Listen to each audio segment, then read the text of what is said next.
Especulación. A ver, ¿qué es la especulación? ¿Y es buena, es mala? ¿Qué pasa con ella? ¿Por qué tiene tan mala fama? ¿Y por qué se echa siempre la culpa a la especulación? ¿Pero por qué? Pero en una ciudad como Madrid, por ejemplo, cualquier otra gran ciudad, hay un cosmos dentro. O sea, yo no puedo planificar lo que va a hacer cada persona en su día a día. Es gente buscando sus intereses, buscando satisfacer los intereses de los demás para obtener esa ganancia, y forman un orden tan complejo que es imposible de entender. ¿Cómo tener abundancia? O sea, tenemos un problema de escasez. ¿Qué hacemos para que haya abundancia de viviendas? Muchos de estas soluciones fallidas vienen de buena voluntad. Hoy en Urbanistas hablamos con Joaquín Aspitarte, economista, ingeniero, profesor universitario y autor del libro Urbanismo y Libertad. Cómo la legislación urbanística afecta a la economía y a la empresarialidad. Con una mirada crítica, Joaquín nos muestra cómo las normas urbanísticas influyen en la economía y en la vida de nuestras ciudades. En este episodio descubrimos junto a él conceptos clave de economía urbana, cómo funciona la cadena productiva de la ciudad y atención, porque al final nos revelará cuál es el verdadero origen de la escasez de la vivienda, quién la provoca y por qué su solución podría ser más sencilla de lo que pensamos.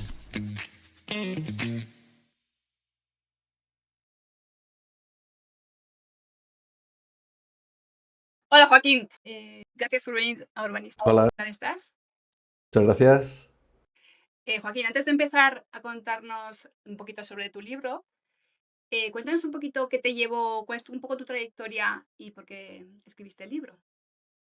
Bueno, yo estuve trabajando durante 20 años en un ayuntamiento en las Islas Canarias, en el ámbito del urbanismo y de las licencias urbanísticas. Y claro, de esa experiencia, de tanta relación con promotores, empresarios particulares que querían hacerse sus casas o poner en marcha sus negocios, pues a partir de ahí, lógicamente, desarrollé una sensibilidad hacia este mundo, que era mi mundo profesional. Y luego, después de estar en el ayuntamiento, me doctoré en economía, empecé a investigar, aprovechando mi experiencia anterior sobre Urban Economics, que es la parte económica del urbanismo, y tuve la oportunidad también de visitar varias universidades extranjeras en Estados Unidos, Alemania y demás, y seguir profundizando en ello, ¿no? Fruto de toda esa experiencia previa y del trabajo de investigación posterior es ese libro de Urbanismo y Libertad, que tiene como subtítulo Cómo las normas urbanísticas afectan a la empresarialidad y a la economía. Muchos oyentes nuestros suelen ser arquitectos y urbanistas y precisamente no hablamos mucho de economía de ciudad. Entonces, para eso has venido tú y hemos pensado que sería una buena idea que habláramos de unos conceptos básicos que nos pueden ayudar a entender la economía de la ciudad como tal. Entonces, ¿qué conceptos crees que son importantes y cómo tenemos que entenderlos? Bueno, es que la economía es fundamental, es esencial porque no solo para urbanistas, arquitectos, para cualquier persona, pero conocida la economía no solo desde el punto de vista monetario, contable, como normalmente estamos habituados a hablar, sino desde un punto de vista también del estudio de la acción humana. Al final, la economía es el estudio de la acción humana, cómo el ser humano interacciona con los medios que tiene a su disposición y busca fines en su vida para ser feliz, para lograr cosas, para sobrevivir, y en esa búsqueda de fines y utilización de medios es donde se desarrolla la economía. Claro, cualquier profesional pues tiene que utilizar recursos, más aún los arquitectos y los urbanistas utilizan recursos y tienen que saber estas reglas económicas fundamentales pues para desenvolverse más adecuadamente, ¿no? Yo creo que es un conocimiento que es transversal a cualquier persona y por lo tanto muy necesario. Claro, es que más allá de hacer presupuestos para tus edificios, es que no sabemos más, ¿eh? Entonces yo empiezo a leer el libro y digo, ostras, aquí hay un gap muy grande. Entonces, ¿cómo quieres que lo hagamos? Te voy diciendo yo frases conceptos de tu libro que digo, ay, no me ha quedado muy claro, aunque lo mire. Sí. Si quieres puedes decirme qué cosas has visto en el libro Sí, básicos, ¿eh? O sea, de primero de economía para arquitectos. La escasez. O sea, ¿qué es escasez? Bueno, escasez es que no hay suficiente cantidad de bienes determinados para satisfacer una demanda, ¿no? O hay pocos o hay que producirlos y requiere un trabajo esa producción, ¿no? Para poder satisfacer las necesidades humanas. Es importante aquí saber que hay bienes escasos y bienes que no son escasos o que se consideran económicamente escasos. Por ejemplo, hay que diferenciar bien entre la visión física de las cosas y la económica. La Tierra, el territorio, es finito, ¿no? El planeta Tierra es finito y por lo tanto el territorio es finito. Pero desde un punto de vista económico, no hay escasez de territorio actualmente. De hecho, hay mucho territorio donde no hay construcción. La gran mayor parte del planeta no tiene edificación en el territorio. Entonces, aquí podríamos hablar de escasez en relativa y también, por ejemplo, el oxígeno que respiramos actualmente todavía no es escaso, gracias a Dios, y no se consideraría un bien económico como tal. No pagamos por él, es un bien que es abundante, ¿no? Entonces, es importante saber diferenciar estos dos bienes y tener también esa diferenciación entre bienes físicos o una visión física de los bienes y una visión económica de los bienes. En el urbanismo, como sabemos, el territorio es una de las materias primas fundamentales y también tiene como característica, aparte de que está fijada al terreno, al planeta por efecto de la gravedad, pues también es heterogéneo en el sentido de que no son iguales ningún terreno. Ya con que un terreno está al lado del otro, a lo mejor tiene vistas al mar, el otro no tiene vistas al mar, o el otro está más cerca de un sitio, el otro está más alejado. No es lo mismo un terreno en el centro de Madrid que un terreno en medio de Castilla-La Mancha, ¿no? en un territorio que no es urbanizable, ¿no? Entonces, es heterogéneo y por lo tanto eso ocasiona que esta escasez sea también relativa, ¿no? Hay escasez de suelo urbano, pero no hay escasez de suelo rústico, por ejemplo, ¿no? Vale, otra típica, lo que nos lo diga un experto, oferta y demanda.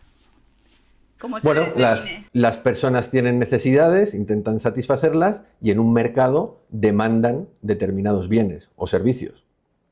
El empresario, en un mercado libre, trata de satisfacer esas necesidades, esa demanda de los particulares, ¿no?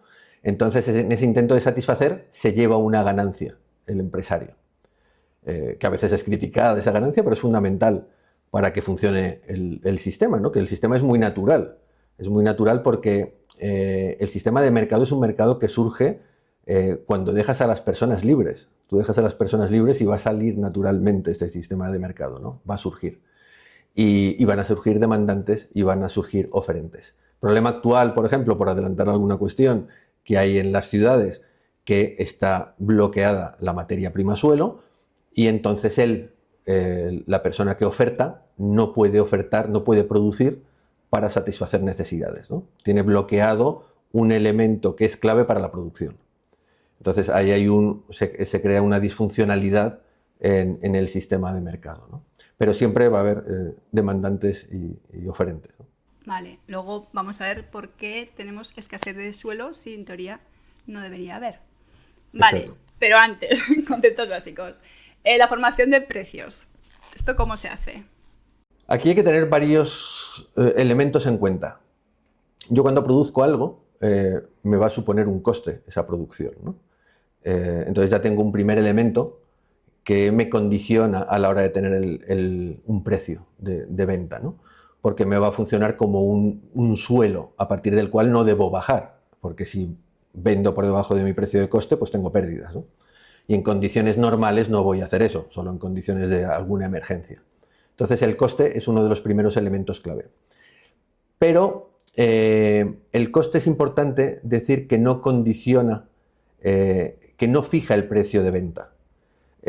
La formación de los precios se realiza al revés. Hay unos precios de mercado, las personas están dispuestas a pagar determinado dinero por un bien, porque están en el mercado y tienen distintos bienes a su disposición. Hay gente que podría comprar una casa, pero decide alquilar y gastarse el resto de dinero en un deportivo, por ejemplo.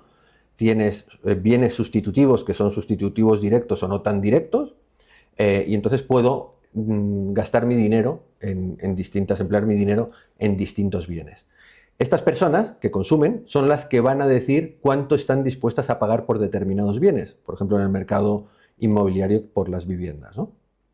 Y eso es lo que luego va a marcar la estructura de costes de la producción. Este es un elemento muy importante porque normalmente se entiende al revés.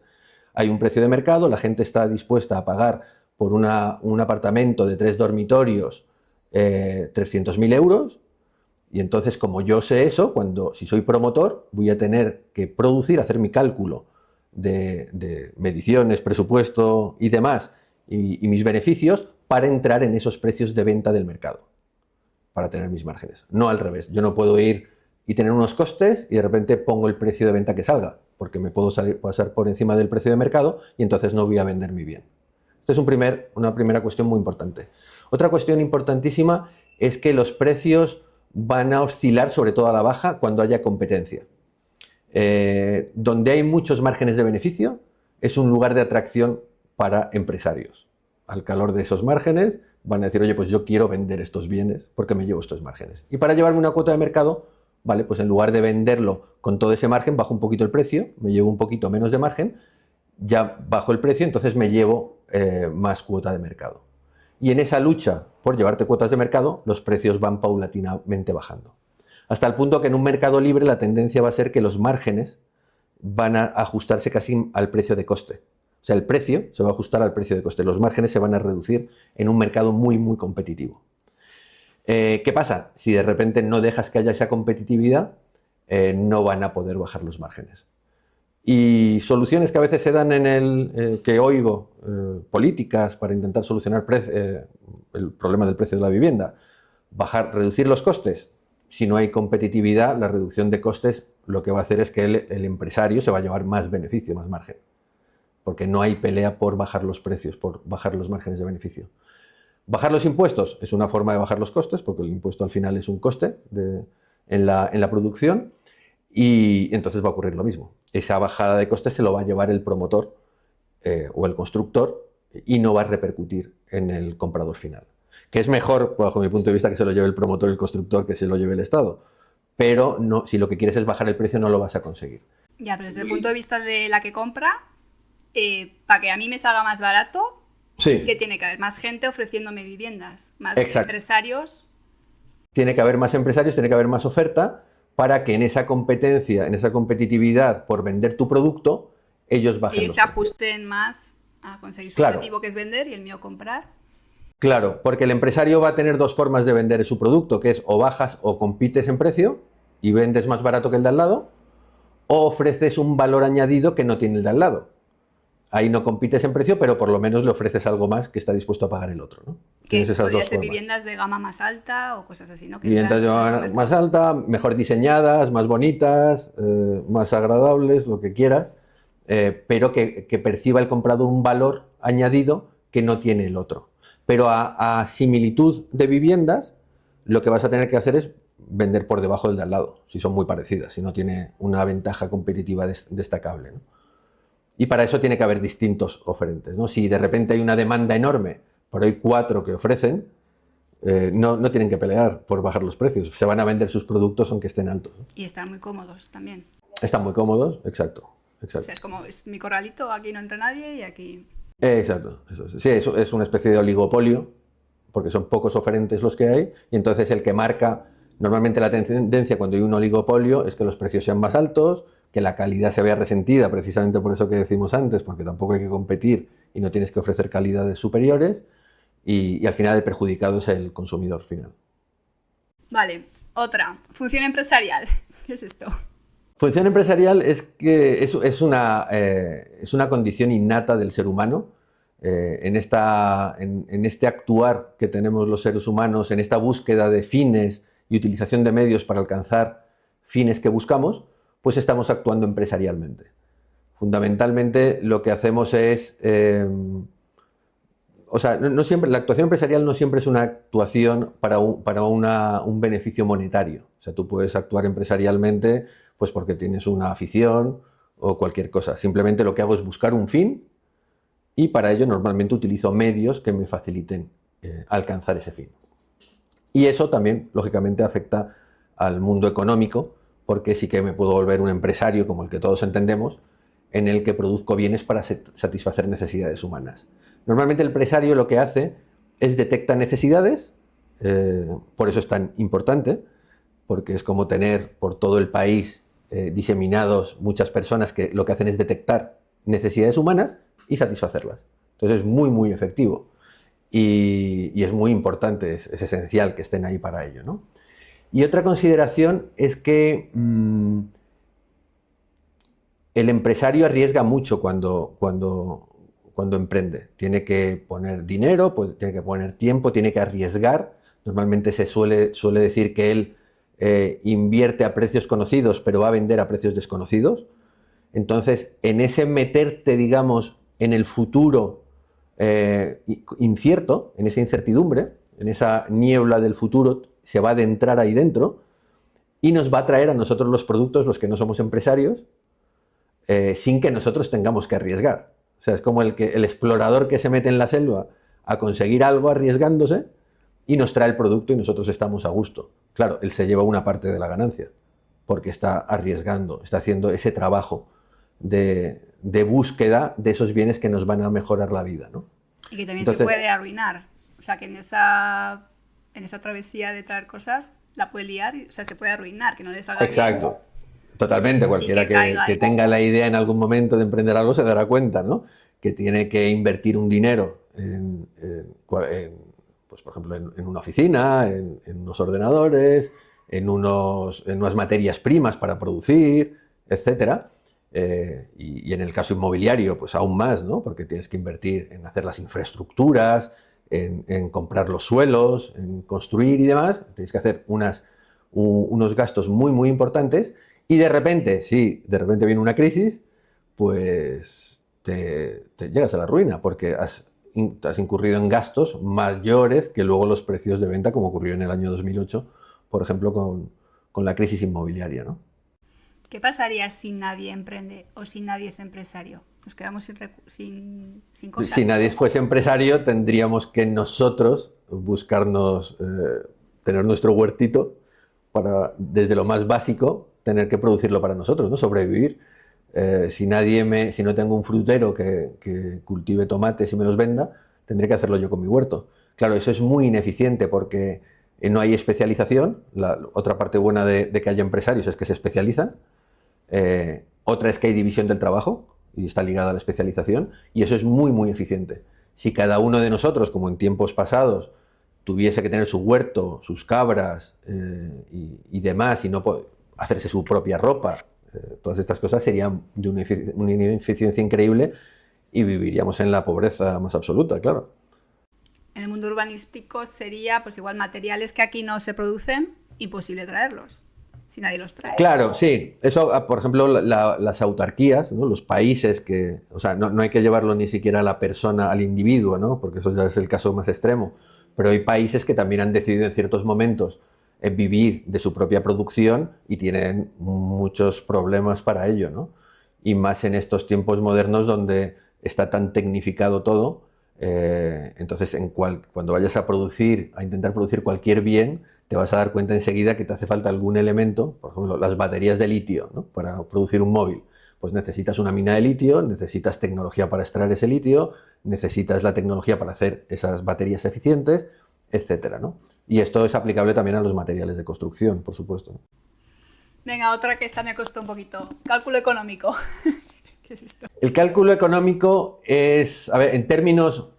el libro está enfocado, tiene un enfoque liberal sobre todo aplicado a la Escuela Austríaca de Economía, y el cálculo económico, desde el punto de vista de la Escuela Austríaca, es muy interesante porque realmente es lo que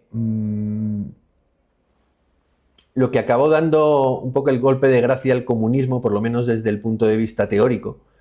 En los años 20 del siglo pasado, Ludwig von Mises, que es uno de los exponentes más importantes de la escuela austríaca, se dio cuenta que uno de los problemas del socialismo y del comunismo era que no podían hacer el cálculo económico, que si tú manejas la economía centralizadamente, no puedes tener la información suficiente ni siquiera para producir. Por ejemplo, no tienes precios de mercado, y sin precios de mercado, los precios de mercado te dan una información que es muy valiosa acerca de la escasez o no de ciertos bienes.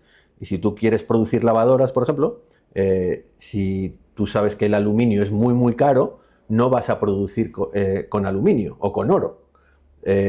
Vas a producir con un material que entre dentro de esos costes que hemos hablado antes, ¿no? Si no estás totalmente ciego y vas a utilizar materias primas que son muy caras porque era mejor utilizarlas para producir otros bienes que lo exigen, ¿no? Entonces, el problema fundamental del socialismo, de economías socialistas, estamos hablando, ¿no? En contraposición a economías de libre mercado, es que no pueden hacer ese cálculo económico y entonces la ineficiencia es absoluta, ¿no?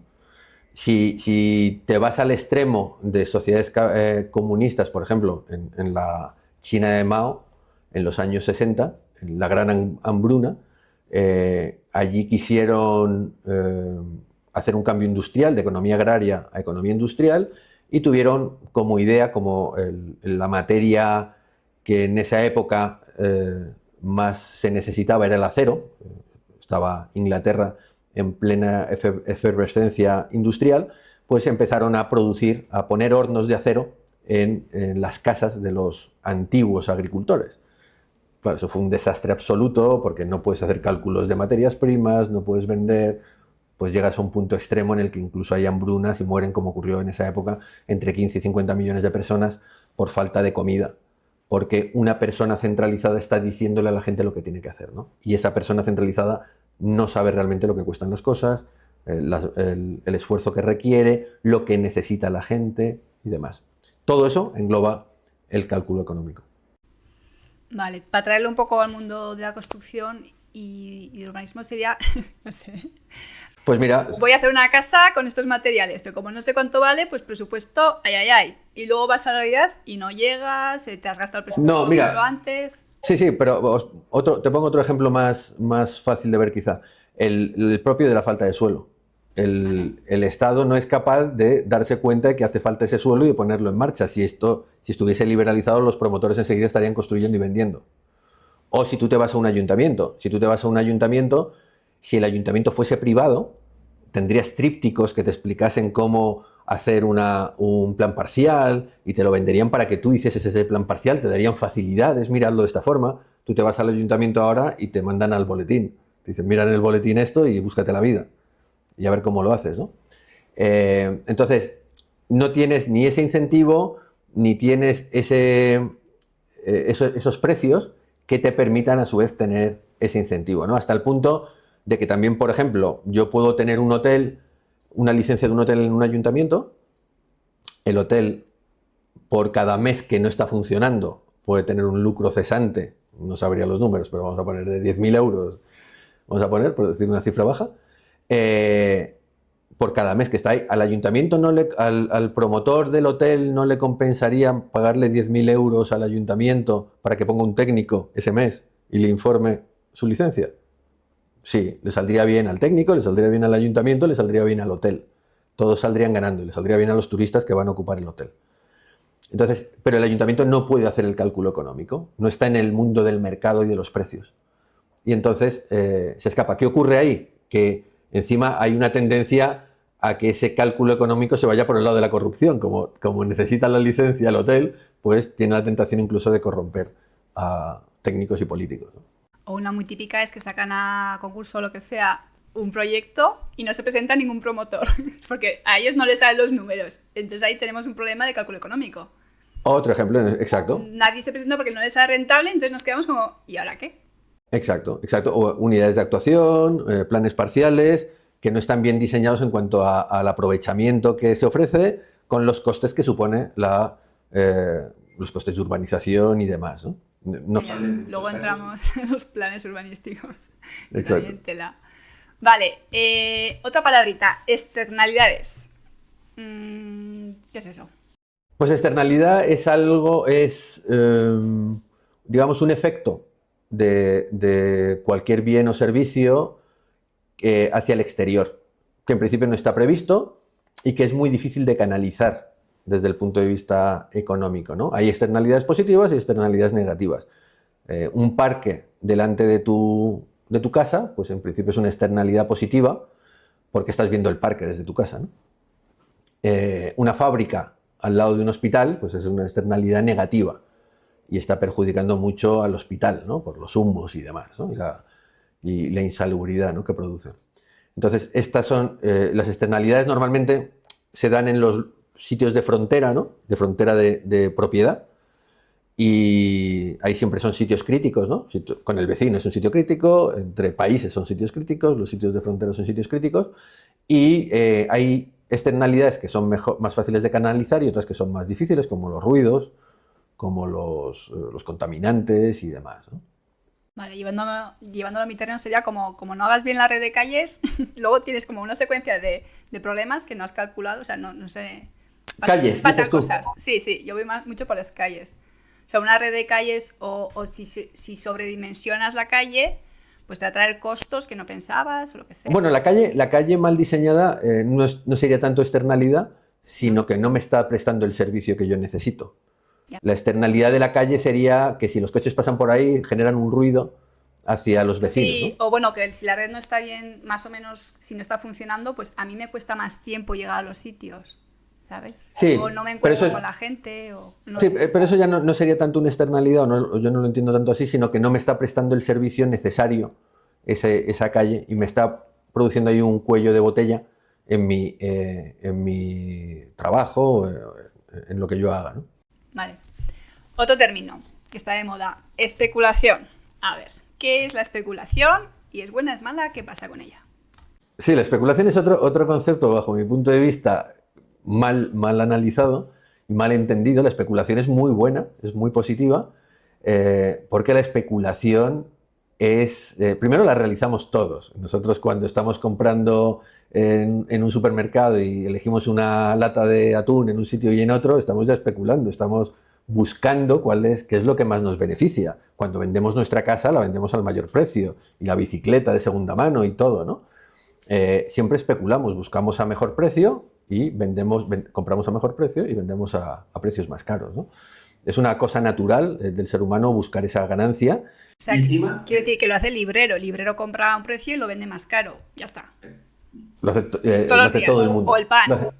Exacto. Vale. Y además tiene una cosa, una parte, la especulación pura tiene una parte muy buena, que es que lo que busca el especulador es, como lo que busca es comprar barato y vender caro, pues cuando hay unas grandes producciones, una sobreoferta, que es cuando los bienes están baratos, compra cuando hay esa sobreoferta y saca del mercado esos bienes equilibrando los precios. Al sacarlos del mercado los bienes suben de precio y entonces equilibra los precios. Cuando de repente hay falta de esos bienes, esta persona que había cogido esos bienes y los había comprado baratos, los vende cuando suben de precio. Y entonces lo que hace, ¿por qué habían subido de precio? Porque había pocos bienes. Al ponerles en el mercado, bajan otra vez los precios y se vuelve a equilibrar. Entonces el especulador es un equilibrador del mercado, de los precios de mercado. Y también está arriesgando, que esto es importante. Esta es la parte, es como un empresario, es función empresarial, porque está comprando con la expectativa de que los precios futuros sean más caros, pero puede que no lo sean. Puede que de repente sean más baratos. ¿Por qué tiene tan mala fama y por qué se echa siempre la culpa a la especulación? ¿Pero por qué? Tiene mala fama porque aparenta, por un lado, yo creo que aparenta ser una ganancia fácil. Aparenta, pero porque el riesgo es alto. No es tan fácil hacerlo. Y yo, por ejemplo, a mí no me gusta porque le tengo más aversión al riesgo y no quiero hacerlo, ¿no? Y luego también tiene mucha mala fama porque en mercados ineficientes como el inmobiliario, que el daño está causado por la escasez artificialmente creada, en este caso por los políticos, pues el especulador sigue ahí y el especulador hace esa función, es buena su función, pero no tiene prácticamente margen para hacerla. O sea, cuando alguna gente me preguntaba, oye, pero ahora no puede estar comprando a precios baratos para vender caros si están súper altos los precios. No, es que todavía piensa que van a subir más. El que compra ahora, si compra ahora para vender es porque piensa que va a subir más. Entonces sigue teniendo este buen efecto porque está sacando de abundancia relativa, estamos hablando de abundancias relativas porque en términos absolutos hay mucha escasez de vivienda, pero está sacando esa abundancia para venderla en el futuro, que todavía va a haber más escasez de la que hay ahora. O eso piensa el especulador. Claro, arriesga ahora todavía más que en momentos donde hay una clara abundancia. Ahora está arriesgando mucho. El que quiere especular ahora y comprar ahora para vender caro, yo tendría cuidado, ¿no? Porque parece que está a niveles muy altos de venta. Entonces, si en este escenario de escasez ves a una persona que encima compra para vender, pues dices, oye, pues este es un frívolo que está especulando, como se utiliza la palabra, en términos negativos, ¿no? Pero como digo, el problema no es equivocarte de quién es el que ha creado el problema. Aquí sigue haciendo esa buena función, pero ya con un margen muy estrechito que tiene el especulador. Y claro, el especulador aquí no logra solucionar nada, o soluciona muy poquito, porque el problema de escasez es muy, muy grande, ¿no? Claro, es que lo que percibimos es como, si encima hay poco y encima tú quitas, el malo eres tú. Pero el problema es que hay poco. O sea, vamos ¿por qué hay poco? Sí, eso es. Exacto, esa es la visión del tema. Oye, si hay poco, encima viene este y se lleva más. Eso es, claro, eso es lo que pensamos. Pero es que este piensa que es que luego va a haber menos todavía. Entonces, porque tú dices ahora hay poco, pero es que a lo mejor también hace 2 años pensabas que había poco y ahora hay menos todavía que hace 2 años, ¿no? Vale. Entonces es que la cosa puede ir peor. Pero en efecto, él está ahí para regular esto, pero el problema de ese poco realmente no viene por él. Él sigue moviéndose en ese terreno. De hecho, en esta situación ahora se estarán vendiendo inmuebles de mucha gente que especuló hace 4 años comprando más barato y los está poniendo ahora en el mercado para venderlos. O sea, que ahora estaría peor la situación si no estuviese el especulador. Vale, entonces podemos centrarnos ahora en por qué hay escasez, que igual es como la madre de todos los problemas. Sí, bueno, la escasez de vivienda... Sí, bueno, en concreto el caso de la vivienda, que en España es muy problemático, en otros países de LATAM no sé cómo andarán, aquí está el tema complicado. Eso que es un poco lo que habla tu libro, ¿no? Si quieres pasamos a hablar un poquito de tu libro y cómo explícanos, ¿por qué hay escasez? Bueno, es bastante sencillo. Cuando tú produces cualquier tipo de bien, o incluso servicios, hay una cadena de producción, hay una cadena de suministro, estructura productiva, como quieras llamarlo, que tiene varios pasos para llegar al bien de consumo final. Entonces, hay una teoría incluso en producción que estudia los cuellos de botella, que se llama la teoría de las limitaciones, the Theory of Constraint, que lo que hace es, tiene varias normas analizando los cuellos de botella. Dice, oye, si yo tengo una estructura productiva, si yo cojo uno de los pasos de esa producción, si yo limito la capacidad de ese paso, al final la capacidad total del sistema va a ser la misma que la del paso más estrecho. Vale, es como lo de la cadena, el eslabón más débil es Exacto. el nivel se va a romper de la por cadena. Ahí. Exacto, se va a romper la cadena, la resistencia de la cadena es la resistencia del eslabón más débil. Se va a romper por ahí, exacto. Entonces, aquí en este caso... Y pueden haber varios débiles. Hay varios, claro, al final tú tiras de una cadena y se rompe por el más débil. Pero si tú reforzases ese débil, luego tirarías y se rompería, habría un segundo más débil y luego un tercero más débil. Vale. O sea, hay distintos cuellos de botella. ¿Y en el mundo de la vivienda, cuál es un poquito esta cadena? Entonces, claro, hay distintos cuellos de botella que van saltando en función si vas reforzando los otros o no, ¿no? Entonces, ahora mismo está claro que es la falta de suelo. Hay una falta de suelo urbano. Decíamos antes que había abundancia de suelo. El problema es que para producir viviendas, para producir los bienes de consumo inmobiliarios, como podrían ser viviendas, pero también fábricas, centros logísticos, hospitales y demás, el problema es que no hay suelo y el suelo es la materia prima fundamental para llevarlos a cabo. Si el Estado tiene el monopolio de producción de suelo, porque lo tiene, de producción de suelo urbano, porque lo tiene, pues depende de él que podamos producir esos bienes. Vale, espera un poco porque, o sea, los que hacen planes urbanísticos ya saben cómo va esto, pero el suelo no se produce, el suelo está ahí. ¿De qué modo el Estado tiene ese monopolio?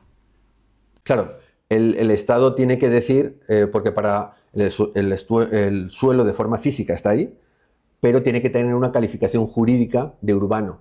¿Que eso se hace en los planes urbanísticos? Se hace en los planes urbanísticos, en efecto. Tiene que tener, si no, no puedes edificar. Entonces, tiene que ser urbano y a partir de ahí ya puedes edificarlo.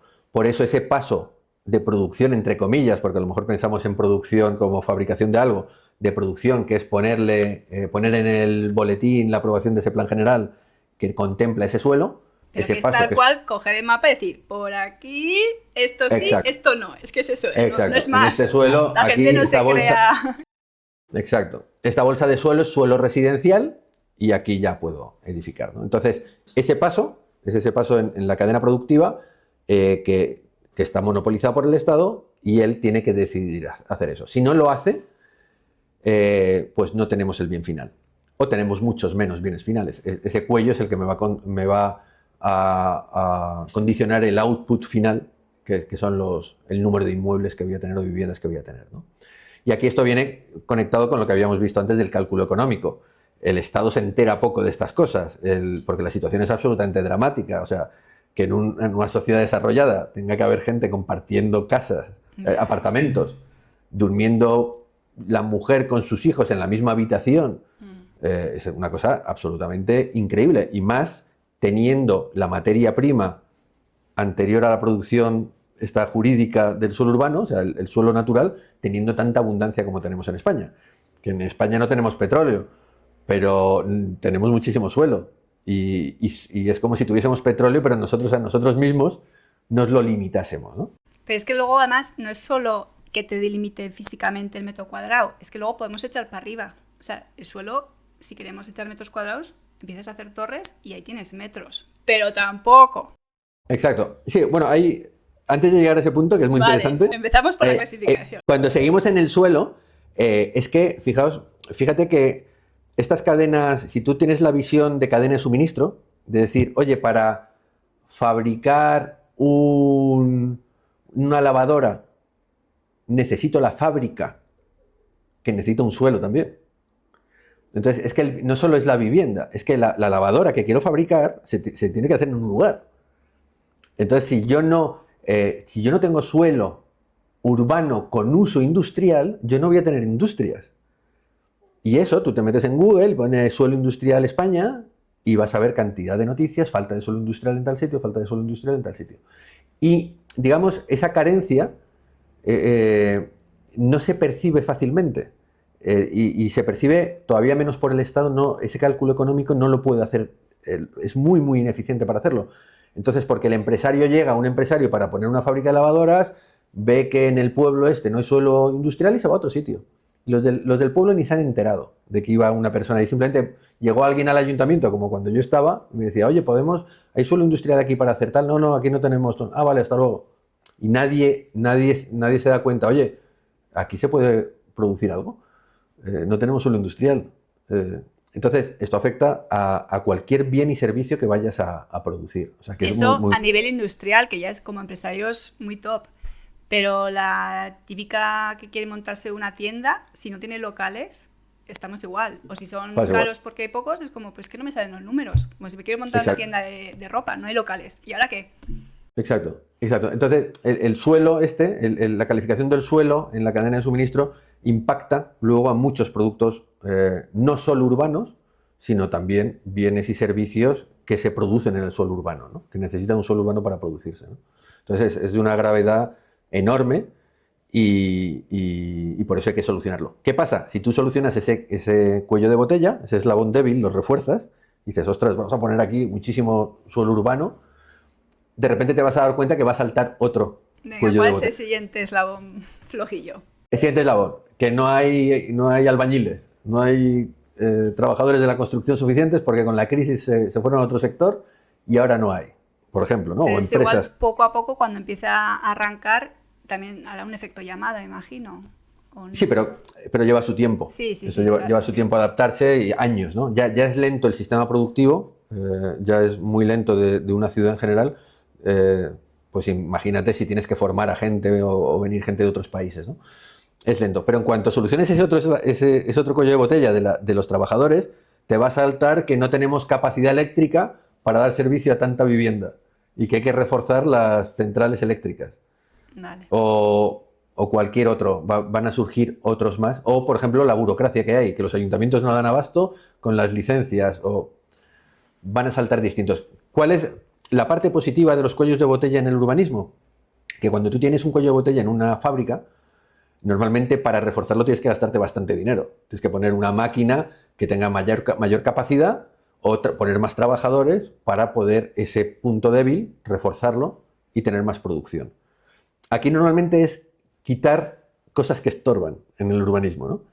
O pintar en el plan general, que ya lo ibas a hacer igual, pero recoger ahí más suelo urbano, ¿no? No tiene un coste añadido normalmente como si lo tienen una fábrica, ¿no? O sea, que es fácil de solucionar. Es simplemente que se dé cuenta la gente y que tenga esa voluntad, ¿no? Sí, luego que tampoco juguemos a ser mini dioses, ¿no? Porque a veces digo, es que como una persona o un equipo sabe lo que va a pasar, es que no lo sabe. Quiero decir, ¿cómo puedes prever cuánto vas a necesitar si ni siquiera ese empresario? Además son planes que para cuando se aprueban pasa mucho tiempo. Y encima hoy en día, como va a cambiar la tecnología, es como, pero no puedes saber. Entonces tú mismo... Exacto. Estás... Exacto, la ineficiencia es enorme, no solo porque no detectas esas cosas y porque en el fondo no lo puedes detectar, tienes que tener, o sea, la normativa urbanística tendría que ser mucho más pequeña, con normas mucho más básicas, y luego encima, cuando los tiempos, por ejemplo, de hacer los planeamientos son una locura, que es un disparate, no tiene ningún sentido que tardes 10 años en aprobar un plan general, porque en efecto, como dices, ya ha cambiado, todo lo que necesitabas ya ha cambiado, y luego... juegan los técnicos un poco a dioses y los políticos a decidir lo que necesita la gente, cuando lo que deberían hacer es poner las condiciones para que los empresarios decidan. Y empresarios no es un grupo de personas, somos todos. Yo para hacerme mi casa, yo para poner mi tienda, o yo para poner mi taller de coches, o yo porque he creado una empresa. Pero somos los ciudadanos los que somos empresarios al final, ¿no?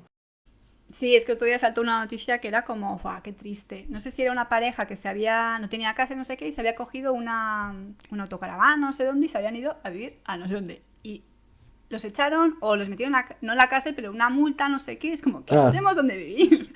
Una multa muy... Déjame vivir, señor. Es como sí. absurdo. Claro, esa ya es la situación desesperada. Además que no es lo mejor, tú no aspiras, bueno, igual habrá gente, pero no es lo, ¡guau, quiero vivir en una caravana! No. Claro, es que, no, es tremendo, o sea, ya es a la desesperada, en una cosa ya... Siglo XXI. Fíjate, hay un... Claro, por eso es tan terrorífico, y por eso también mi libro, porque realmente el poder del Estado es enorme. El daño que puede hacer es lo que hablaba antes de la gran hambruna de Mao. Oye, ya que se mueran tus hijos de hambre porque el Estado te está bloqueando tanto que se mueren de hambre, es que es una tragedia tal, debe ser una impotencia tan impresionante que es tremendo y que hay que alertar de ello, ¿no? Por ejemplo, una de las cosas clásicas en economía que ocurren, como ocurrió en Venezuela con el tema de los precios, se da una cadena que es parecida a esta. Cuando hay inflación, que es otro concepto importante en economía, cuando se emite moneda, como ha ocurrido en Europa, y por eso también han subido los precios, una tentación del gobernante, igual que aquí se fijan los alquileres, es fijar los precios de las cosas. Porque yo emito moneda, soy gobernante, emito moneda, los precios aparentemente suben, que no es que suban, sino que la gente valora menos mi moneda, porque la he devaluado, suben los precios, y yo para contener eso, fijo los precios. Al fijar los precios, el productor ya no produce porque no entra en costes, y empieza a haber escasez, que es lo que ocurre con los alquileres. Fijo precios de alquileres, empieza a haber escasez de alquileres. Claro, en la falta de alquileres y vivienda la cosa es dramática, pero ya con comida, pues todavía más, ¿no? Yo estoy hablando de bienes de consumo como alimentos, pues ya la situación es muy, muy dramática, que es lo que ocurre en muchos países, ¿no? Aquí por ahora solo nos afecta la vivienda, pero hay que tener cuidado, siempre estar alerta con eso, porque el problema es que muchos no entienden esta economía tan básica, y por eso también es importante conocerla, ¿no? Bueno, pero la vivienda es importante. O sea, si tú no te puedes desarrollar... Sí, claro, por eso digo que es dramático, pero todavía más importante es comer, ¿no? Lógicamente. Ya, bueno, ya. No me lo imagino. Sí. Vale. Joaquín, ¿qué diferencia hay entre economía urbana y economía de la ciudad? Son dos cosas que parecen igual, parece un juego de palabras, pero no. Sí, bueno, yo en el libro diferencio entre lo que es la economía asociada a la producción de la ciudad, a la producción de los inmuebles, que es más la temática de los arquitectos y urbanistas. Esa es una parte, un estudio de la economía. Y luego, una vez creada la ciudad, la economía que se produce dentro de la ciudad con la interacción de las personas. Lo que pasa es que también tiene su relación, porque los planes generales, aparte de decir la edificabilidad, aprovechamiento que tienen las parcelas, también te dicen los usos que se pueden hacer allí. Entonces, al final, van a afectar luego a posteriori a la interacción de los ciudadanos dentro de la ciudad. Entonces, por un lado, está lo que hemos hablado de que haya suelo, recursos para producir inmuebles y los bienes de consumo urbanos, y luego está cómo eso condiciona a la ciudad. Y aquí es muy importante tener en cuenta una cosa. Los griegos diferenciaban 3 tipos de órdenes. Cosmos, como un orden complejo que no puede abarcar la mente humana, en principio, que el universo es el cosmos, ¿no? Es un orden muy complejo. El taxis, por ejemplo, cuando hablamos de taxonomía, que es un orden simple que hace el ser humano, que es ordenar las cosas, poner las cosas, digamos, ordenaditas, como cuando ordenas los libros o ordenas unas estanterías, ¿no? Y luego está el caos, que sería como la ausencia de orden. Es muy importante esta diferencia porque a veces hay una tentación también planificadora de crear todo tipo taxis, ¿no? Tipo el orden, todo en su sitio, todo colocadito, porque es el orden humano el que nosotros logramos abarcar.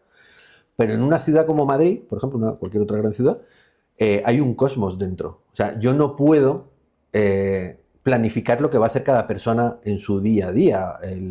Un trabajador de un restaurante o un empresario se va a Mercamadrid, compra los productos a las 5 de la mañana porque va a venderle esa comida china a la persona en el restaurante, ¿no?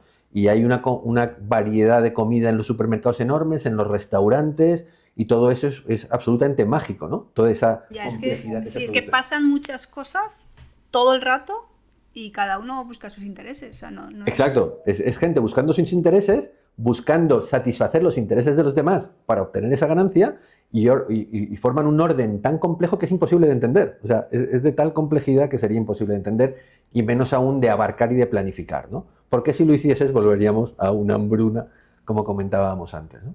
Entonces, tenemos que tener claro que ahí hay un cosmos, y cuanto más intervengamos, si intervenimos muchísimo, pues lo podemos ahogar, y con las consecuencias fatales que hablábamos. Si intervenimos un poquito, pues creamos ciertas ineficiencias. Es verdad que tiene que haber algunas normas de convivencia, es inevitable que haya ciertas intervenciones, pero hay que tener mucho cuidado. Hay que tener mucho cuidado en no pasarse de la raya, ¿no? Habría que ir a los mínimos viables. Claro, bajo mi punto de vista, ir a los mínimos, o tener ciudades distintas, tener ciudades que sean más espontáneas, tener ciudades que son más intervencionistas, porque también no solo hay personas que prefieren unas ciudades y otras, sino que hay épocas de la vida donde prefieres unas ciudades y prefieres otras. A lo mejor yo de jovencito prefiero estar en Hong Kong, que es una ciudad como más activa y con menos normas, ¿no? Pero de mayor prefiero estar en una urbanización donde todo está muy reglado, es muy tranquilo y todo está muy normalizado, ¿no? Entonces, para mí lo ideal es que haya variedad, ¿no? Que ese sería otro problema un poco del derecho urbanístico español, que todo está un poco cortado por el mismo patrón y no puede haber ciudades que sean más espontáneas y ciudades realmente... No lo sé, es que lo que tiene España es como que tiene ciudades muy antiguas, entonces, tiene como muchas fases, ha pasado muchas cosas, entonces dentro de una misma ciudad tienes diferentes zonas. O sea, que no es lo mismo que irte a un continuo, o sea, igual a las Américas, que ya, bueno, también tiene como menos fases, igual tiene como menos variedad, pero por historia, ¿eh? No por... Sí. Pero ojo que también tenemos esa tendencia a mirar ese taxis, pero por dentro hay mucha interacción que a veces no es visible y que estamos bloqueando con normas, ¿no? Y a lo mejor no es tan visible. Por eso digo que sí, en efecto, hay distintas zonas en la ciudad, como una ciudad como Madrid o Barcelona, y es interesante que haya distintas zonas para tú elegir dónde vivas, pero hay que tener cuidado con normas que bloqueen incluso en esas zonas donde aparentemente hay espontaneidad y estás tú bloqueando algunas interacciones, ¿no? Por ejemplo, cuando hablábamos antes de las fábricas, también hay cadenas productivas, porque para fabricar la lavadora necesito distintos componentes. Entonces, no solo necesito la fábrica, necesito centros logísticos al lado. Si yo, por ejemplo, pongo un suelo urbano, un suelo industrial, pero no pongo zonas logísticas, pues estoy rompiendo esa cadena de producción de la lavadora y afectando un elemento, y tampoco me sirve. Entonces hay que tener cuidado y ser conscientes de esa complejidad, ¿no? En el libro comentabas que, no sé cómo decías, a ver, dímelo tú, en vez de decir qué usos sí, mejor decir qué usos no, ¿no? Eso como lo comentabas. Sí, como sí, una asignación negativa de los usos. O sea, que no seguro y lo demás, bueno. Exacto. Asignación negativa en el sentido de que decir lo que no se debe hacer, porque la zonificación nace en principio para evitar conflictos, ¿no? O sea, las normas en general nacen para evitar conflictos. Las leyes nacen para, Por la para propia evitar... convivencia. Exacto, Vale. exacto. Cuando hay un conflicto, si nos remontamos a la prehistoria, hay un conflicto entre dos personas, hay una persona que media entre esas dos personas para dirimir el conflicto y da una solución a ese conflicto, pues de esa solución puede salir una ley. Oye, a partir de ahora, cada cual que haga esto, pues le ocurre esto. Y ya, y se va creando ahí un sistema normativo que dirime conflictos. ¿Qué pasa? Que actualmente hay muchas leyes que no son para solucionar conflictos y son más leyes de planificación, más leyes para decirte, oye, tienes que hacer esto y esto, ¿no? Entonces, sí que tenemos que tener cuidado con todas esas leyes, pueden impactar más negativamente en nuestro día a día, ¿no? Vale, otra cosa que a mí también me choca un poco es cómo se relaciona la idea de ciudad espontánea con la libertad económica. Tiene un poquito que ver con esto, pero vamos a profundizar. Bueno, la espontaneidad es eso que estábamos hablando, más bien el cosmos del que hablábamos. Con la libertad económica, pues allí donde hay libertad es donde hay espontaneidad, ¿no? También es importante decir que allí donde hay espontaneidad, esto es un elemento clave, surgen instituciones que era impensable que surgiesen, instituciones que surgen espontáneamente gracias a la interacción de las personas. De hecho, por ejemplo, todo el derecho mercantil, o gran parte del derecho mercantil, surge espontáneamente con las transacciones de las personas. A partir de ahí surge ese derecho, ¿no? Y mucha parte de las leyes surge a partir surgen espontáneamente por la interacción de las personas y el surgimiento de ese tipo de instituciones, ¿no? Entonces, la libertad permite eso, ¿no? Antes hablabas de la persona que se cree un poco Dios e intenta planificar demasiado todo. Hay un libro de Hayek que se titula La fatal arrogancia y que es muy descriptivo, ¿no? La arrogancia de la persona que se cree que tiene la capacidad para planificar la vida de todas las personas, ¿no?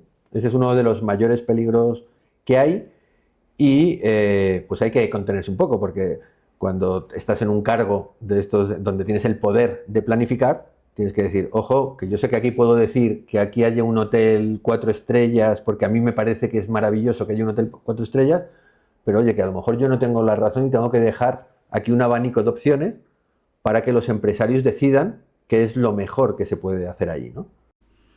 Pero falta muchísima humildad. Que, ostras. Exacto, falta mucha humildad. Sí, exacto. Y eso nos pasa un poco a todos. Nos gusta crear nuestra ciudad, ¿no? Pero tenemos que crear las condiciones para que los ciudadanos creen la mejor de las ciudades. Y si acaso, poner normas, como hemos dicho, asignaciones negativas de usos, decir, oye, vale, aquí al lado del hospital es incompatible una fábrica, entonces aquí no se permite hacer una fábrica. El tema de la vivienda, que es como que está muy en auge, yo detecto como 4 corrientes, no os pongo nombres porque seguro la voy a liar, pero bueno, más o menos es como los que dicen que tiene que haber más mercado libre para que haya más vivienda, los que dicen que al mercado que ya hay que hacerle como pequeños ajustes puntuales. Otra corriente suele ser que la inversión pública tiene que ir a hacer vivienda social, ya luego se discute si tiene que ser vivienda social de alquiler o no, tal, hay como varias maneras. Y están los que desmercantilizan totalmente la vivienda. Esos son como 4 corrientes ahí que están ahí. ¿Tú qué opinas? ¿Cómo lo ves? ¿Cuál sería más acertado? A ver, yo creo que es fundamental, como hemos dicho antes, la libertad de las personas y de los empresarios para poder disfrutar de recursos. Tenemos que poner en manos de las personas la recursos. idea es cómo tener abundancia. O sea, tenemos un problema de escasez. ¿Qué hacemos para que haya abundancia de viviendas y yo, Itziar, me compre o tenga acceso a vivienda tranquilamente, o sea, sin dramas? Exacto. Teniendo en cuenta que ya de por sí es cara, ¿eh? O sea, construir una vivienda tiene su precio, pero no se nos puede ir mucho más. Eso es. Sí, tenemos escasez, es importante poner el acento artificialmente creada, que simplemente sería quitar esa norma o señalar en el plano que tienes más suelo urbano. Entonces, está artificialmente, es fácil de crear eso, luego te vas a encontrar con los otros cuellos de botella de los que hemos hablado, pero lo que es fundamental es poner en las manos de los ciudadanos recursos para que ellos puedan vivir, utilizar esos recursos para tener una vida más próspera, ¿no? Entonces, si tú limitas esos recursos es cuando ya empiezas a tener el problema y estás condenando a los ciudadanos, de repente, a escasez artificial y luego empezar a echarle la culpa a unos o a otros, a los especuladores, a tal, de esa escasez, ¿no? Entonces, el primer elemento fundamental, como hemos dicho, es ese. Luego hay también, hay otras normas que perjudican mucho esto. Antes has comentado hablar de la intensidad de edificación. Yo antes de romper la baraja, sí, yo me considero liberal, pero antes de romper la baraja y decir vamos a liberalizar todo, se pueden hacer cambios incrementales, ¿no? Es decir, oye, vamos a empezar aumentando la cantidad de suelo urbano muy intensamente, porque tendría que ser muchísimo. Tú cuando ves fotos de la época de la construcción del Bernabéu, de la expansión de la Castellana, vas a ver fotos, imágenes donde salen construcción de edificios y muchas parcelas vacías alrededor. Estaba la infraestructura hecha, las calles, la Castellana, torres, alguna torre puntual y mucho suelo vacío. Tienes que llegar a ese punto para que el precio del suelo tienda a ser cero, tienda a valer cero. Tiene que haber esa competencia de la que hemos hablado. Entonces, tienes que poner en marcha muchísimo suelo, muchísimo suelo. Ese sería uno de los puntos. Luego, aumentar la edificabilidad, porque es verdad que en el centro urbano, en el pleno centro de Madrid, los costes es más difícil bajarlos porque siempre va a haber una tendencia a buscar esa zona, ¿no? También es curioso cómo se organiza, hay pocos centros de la ciudad, ¿no? También por la zonificación, pues te limita en unos sitios y de repente todo el mundo se va a la zona de sol y esa zona está muy saturada y solo hay pocas zonas céntricas en la ciudad. Entonces, la posibilidad de que sea más flexible la normativa y luego, hablando de vivienda, también como algunas normas, en esto nos podríamos extender muchísimo y podríamos estar horas hablando de todo esto, pero por dar algunos apuntes, algunas normas de calidad, como es el Código Técnico de Edificación, de calidad entre comillas, cómo suben los estándares también artificialmente de la vivienda. Y eso también perjudica, ¿no? Si tú de repente dices, no, todo apartamento tiene que tener un cuarto de limpieza y todo apartamento tiene, el baño no puedes ponerlo debajo de la caja de la escalera, ahí no, porque tiene que tener una altura tanto y ahí no cabe. Y si tienes un 90 de ancho, ahí no puedes hacer el baño. Aunque era el sitio perfecto que tenías en tu casa, ahí te cabía el aseo, ya, pero no lo puedes sí, hacer. A mí me parecen normas como... No me parecen mal, porque no me parecen mal del todo, pero no creo que afecte tanto como a la de, oye, por favor, o sea, mete más metros cuadrados, mete más densidad. O sea, a mí me irrita muchísimo que decimos, no hay, o sea, al suelo cuando se edifica, o sea, cuando se hace un plan que ya es costoso, no sé qué, no sé cuántos, luego es como, haz más viviendas. Porque luego, sin meternos en el tema verde, que tela también, pero es como, ya que te pones, mete más viviendas, es que te cuesta lo mismo echar para arriba y ocupar más, hacer bien las calles, que por supuesto. Con todo lo que cuesta es como luego, es como, mete más. No, por supuesto, pero cuidado con a mí no me parece mal que el baño, cuidado con eso, porque, ¿sabes por qué te lo digo? Sí, porque ¿por qué? tenemos que acostumbrarnos a que la gente tenga su responsabilidad a la hora de comprar una vivienda. O sea, si yo compro y el baño es pequeñito, otra cosa son la calidad oculta, ¿eh? Eso es totalmente distinto. Lo que son los hormigones, materiales, por supuesto. Ahí está muy bien que haya una norma que garantice que haya una calidad. Pero si yo entro en la casa y veo que han puesto el aseo debajo de la escalera y que el aseo es un poco más estrecho y digo, qué bueno que han aprovechado este espacio y han puesto aquí un aseo que me viene genial para esto. Oye, ¿por qué me vas a impedir que me hagan esto si yo voy a ver ese aseo, ¿no? Entonces, cuidado con eso porque sí, puedes decir, voy a hacer las casas, quiero dar una calidad, pero es que tú no eres la persona que tiene que establecer la calidad. Ese es el problema. No, ¿sabes qué pasa? Que me recuerda esto a mi madre, porque desde que pusieron, soy de Navarra, me sé lo de ahí, pues los metros mínimos para un dormitorio, los metros mínimos no sé qué. Pues al final, antes eran las casas más holgadas, entonces al final, a poner esa norma, dijeron, vale, puesto para allá. Me ajusto al mínimo. Y de como, ostras, es lo contrario. Si queríamos poner que no te pases de mínimo, es que todo el mundo ha ido al mínimo. Entonces, según ella, es como ahora las casas son más pequeñas por esa normativa. Es como, bueno, al final el que las casas sean pequeñitas es que viene por la falta de suelo. Al final es que no viene por la normativa. Al final la gente ha tirado lo más, y es más, si la normativa no fijas ese mínimo, es verdad que habría más pequeño todavía. Pero es que ese más pequeño sería bueno, porque pero porque el problema ha sido el generado antes. El problema ha sido el generado con la escasez, ¿no? Estás haciendo que la gente ya se comprima dentro de la ciudad, sí, con apartamentos y compartiendo casas y estrechando. Entonces, poniendo la premisa de que tienes que tener más suelo y más cantidad de suelo, la calidad se regularía sola. Entonces yo ya estaría dispuesto. Esto es como si ahora de repente dijeses, voy a sacar una norma donde el coche mínimo es el BMW. El BMW es el coche mínimo. Oye, ya, pero yo es que tengo un trabajo muy modesto y quiero por lo menos desplazarme, aunque sea en este coche pequeñito, me ayuda muchísimo. Ya, no, pero es que no es digno para ti. Es muy pequeño para ti y no es digno. Oye, pero ¿tú quién eres para decirme esto? Yo quiero este coche porque me desplazo con él. No, cómprate un BMW. Es que yo no puedo pagar el BMW. Entonces, cuidado con fantasear con eso, porque la economía no la creamos nosotros. La economía se tiene que desarrollar y tenemos que poner las bases para que se desarrolle. Pero si todavía no hemos crecido tanto, no puedes poner estándares tan altos, ¿no? Vale, la idea sería no nos pongamos tan normativos y que haya variedad para que la gente elija lo que más le interesa en cada momento, que es que puedes cambiar. Claro, yo en calidad, normas de calidad tipo código técnico, pondría una normativa para hormigones y demás, y temas ocultos que no se puedan ver. Luego pondría, como había antiguamente, las normas tecnológicas de la edificación, que no eran de obligado cumplimiento, que está muy bien porque es conocimiento acumulado, donde te dice, oye, lo ideal es que la habitación tenga esto para que tengas este espacio, un NT, y que sea el promotor el que pueda decir, oye, pues yo quiero poner aquí calidad. O yo quiero poner a bajo precio, pero una casa con calidad. Y que sea el mercado y la persona que compra el que decida, oye, este apartamento, bueno, es modestito, pero para 3 años que voy a estar aquí me hace mi función. Vale, pero tiene que ser importante que haya, no es que haces lo contrario, que haya abundancia para que luego puedas elegir. Porque tienes escasez. Exacto. Y le pones normas, ya estamos como... Exacto. Si hay abundancia, al mismo precio vas a tener siempre más calidad, ¿no? Porque va a ser más barata la construcción.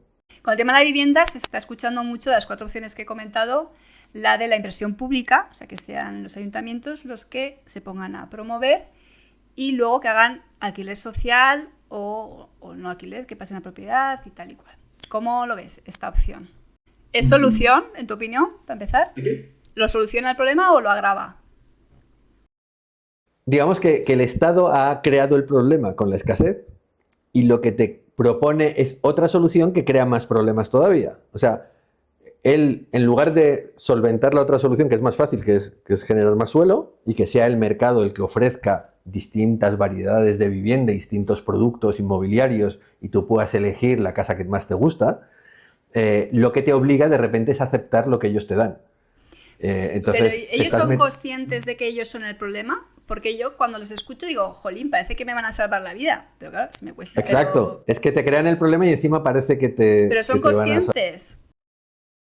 Pues no lo sé, ya habría que meterse en la psicología. No lo sé si son traigo alguno y conscientes. digo, ¿tú eres consciente que eres tú el problema, señor? Si son conscientes son muy perversos, no lo sé. No, porque yo la voluntad la veo buena, ¿eh? Digo, joder, es que es buena gente, o sea, que no lo hace ahí... No, claro, no. Pero no, es que este es el gran problema. El problema es que muchos de estas soluciones fallidas vienen de buena voluntad.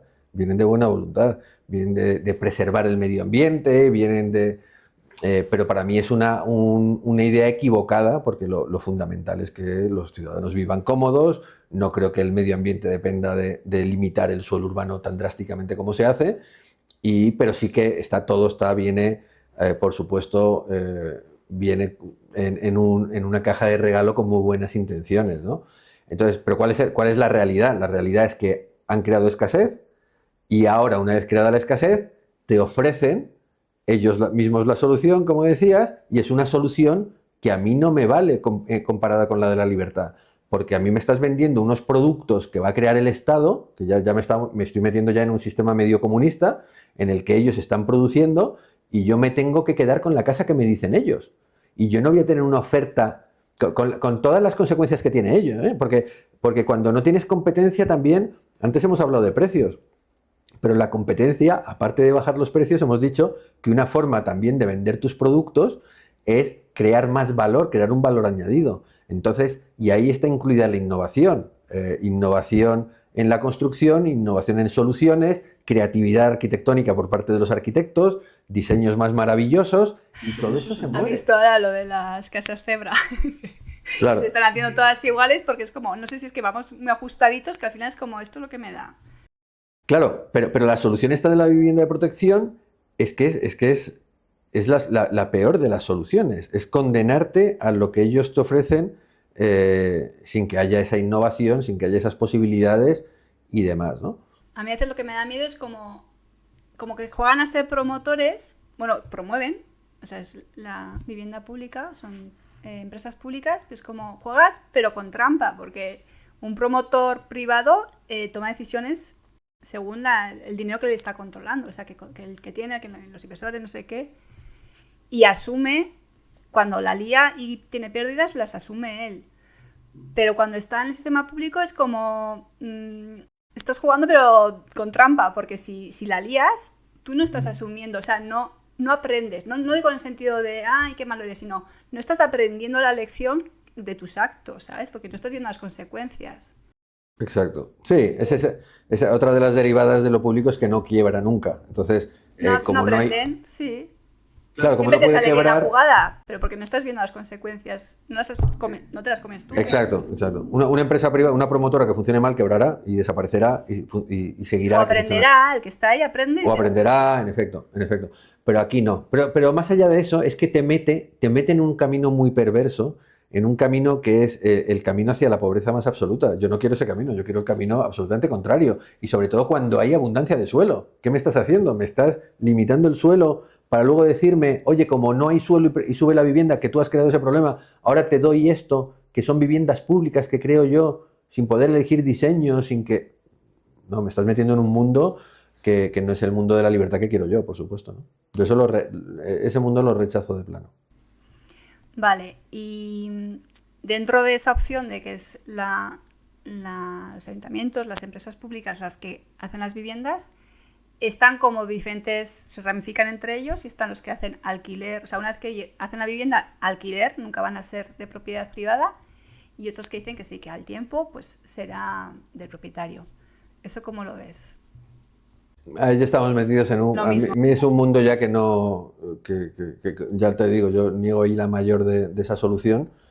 Por supuesto, veo mejor que acabe siendo un propietario, el propietario de la casa. Dentro de las dos malas veo esta mejor, ¿no? Vale, no sé, se escucha mucho y...